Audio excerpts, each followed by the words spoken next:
Hi, my name is Hilton. I'm a voice coach and a performing arts medicine specialist. Just think sports medicine, but for performers. I'm also the founder of I Sing, which is a magazine that covers a wide range of topics relating to the singer and singing.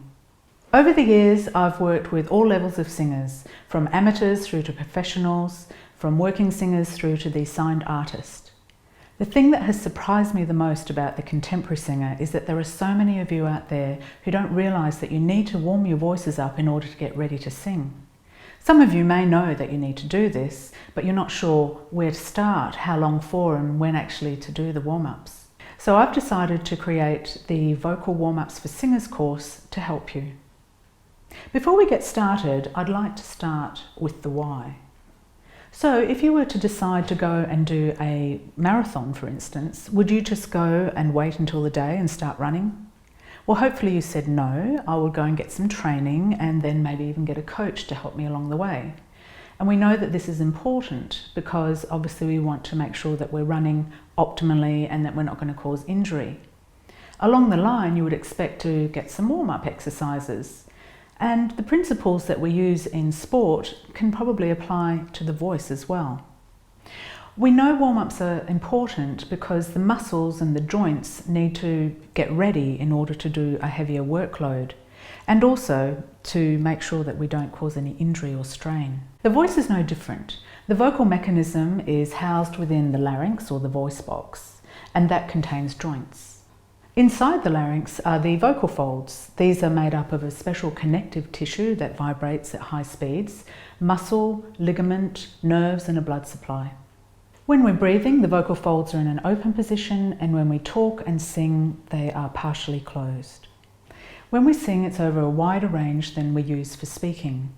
We need to be able to keep in tune, sustain long notes, sing between registers smoothly, so that's from chest up to the head voice and back, move between notes, use different vocal qualities such as belt, cry, speech, yodel, slides, break, grunts, breathy, etc. Produce vibrato at times, jump narrow or wide intervals, go from quiet to loud dynamics, express emotion, sing for long periods of time, and at times maybe sing up to 8 times a week. So we need to spend time getting our voice ready for the job it has to do. And in addition, warming up will also help to reduce any risk of vocal injury or strain. When we warm up, we need to consider the whole body. After all, singing is a whole body experience. There's also the mindset, but in this particular course, we're not going to cover mindset. Maybe we'll do that sometime in the future. So what does the science say? Well, to date, science has not been very conclusive. Having said that, there haven't been very many warm-up studies done on the voice, and in general, voice science is still evolving.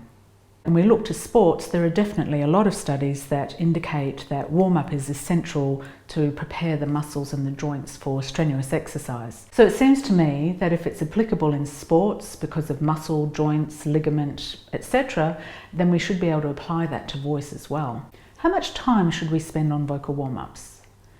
Well, since we don't really have any data, at the end of the day you're going to have to experiment to find out how long you need to get your voice ready to sing. Muscle physiology varies from person to person. Some people can probably get their voice ready in a very short period of time, and others may need to spend a little bit more time working on it.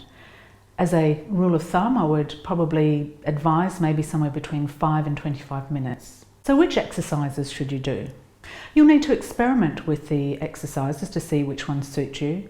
For myself, I only need about 4 and probably working over a range of 1 to 1.5 octaves in about 10 minutes and I'm ready to go. But I sing jazz. So if your vocal style has a heavier workload such as R&B or rock, musical theatre, gospel, you may need to spend a little bit more time getting your voice ready. When it comes to choosing the exercises in the course, I would suggest first try all of them out and take notes as you go along. And then the ones that you feel are the best for your voice and get your voice into the right balance, they're the ones that you probably want to concentrate on. At the end of the warm-up, your voice should feel flexible and ready to go, ready to sing.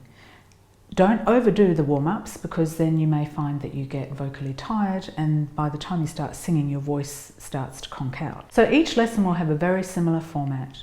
We'll have the definition, the why, some step-by-step instructions, and then some demo videos. You'll also find some backing tracks available to download onto your MP3 player in both the male and the female ranges.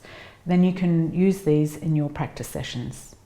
Please stop if you experience any pain, discomfort, or loss of vocal quality during or after the exercises. If the symptoms persist, then seek medical advice from a laryngologist or ENT specialist. You may also find it helpful to seek guidance from an experienced, reputable singing or vocal coach. So let's get going.